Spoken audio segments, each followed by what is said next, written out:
Hello，大家好，我係 Daniel。其實咧嚟到今時今日啦，2026年啦，仲會有啲同學咧會去問我，阿 Sir，VLOOKUP 咧點樣用㗎？我諗咧，其實仲有好多嘅舊公司啊，或者細型嘅公司咧，都仲未去有一個新嘅 Office 去使用啦。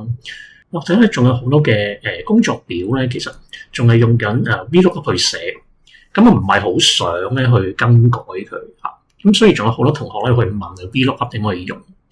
咁今次咧就拍條片咧就係講咧 VLOOKUP 咧最基本嘅使用方法。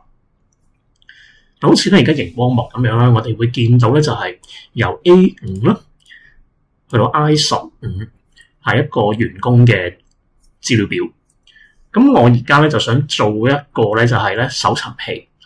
我喺個 B1 嘅格仔去輸入翻一個員工嘅編號咧，就自動去獲取翻個名稱啊、部門啊，同埋咧佢哋嘅工作地區。咁我哋咧就可以用咧 VLOOKUP 去做啊。首先咧，我哋咧就將嗰個cursor 啦喺個 boy 2度撳一撳啊。咁我哋咧就會入翻啦，等於啦 VLOOKUP。咁 VLOOKUP 咧，我哋咧就會有4個嘅參數去俾佢嘅。第一個就係咧我哋嘅搜尋值。我哋而家咧係透過咧 boy1 呢個員工編號咧去揾翻相關嘅資料。咁我哋咧就會咧第一個位咧就係 boy1 啦。好。第二個參數咧就係咧我哋嘅資料範圍。我哋嘅資料範圍咧就係由 A6 開始就去到 I15 嘅。嗰個 heading 咧我哋可以唔括嘅。好啦，同時間大家要留意。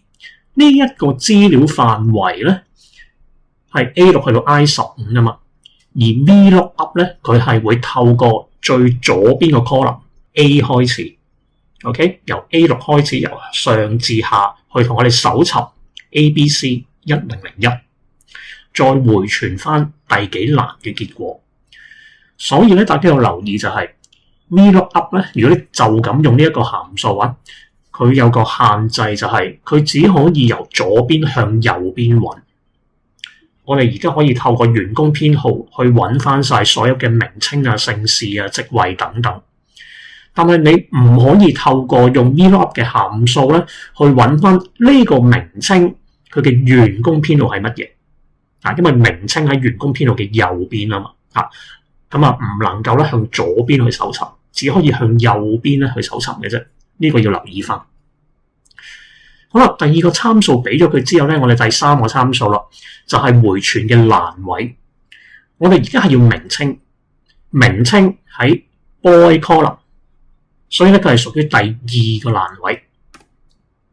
OK， 好啦，最後啦，就係咧輸入翻嗰個配對嘅方式，你係要絕對嘅一模一樣完全相同，定係近似咧？咁咧，我哋咧嘅員工編號咧係冇近似值嘅，佢係唯一嘅，我哋叫做 unique， 獨一無二嘅。所以咧喺呢個情況底下咧，我哋會用個0去輸入。OK， 咁最後咧得出嚟嘅結果啦就係啦，原來咧 ABC 1001咧佢個名咧就叫做啲 GUI 啊 guy 嘅。好，我哋試下改下，我哋叫做 ABC 1007係邊個咧？原來1007咧係 Dennis。OK， 好啦，咁同樣道理啦，部門啦，我哋再做多個例子，等於 VLOOKUP。好啦，開括號啦，我哋咧搜尋咧係 boy1 嘅值，逗號。我哋嘅資料範圍咧由 A6 去到 I15 嘅，逗號。部門係屬於第幾個欄位咧？員工編號開始啊，1、2、3、4、5、6，部門係第6個欄位嚟嘅，所以咧我哋咧就入個逗號6啦。最後咧我哋嘅配對嘅方式咧係完全一樣嘅，所以咧係逗號0嘅。好，咁樣咧就會得出啦。原來咧佢係 HR 嘅部門嚟嘅。好啦，咁地區呢一度咧又係點樣做咧？咁你哋自己試下咯噃。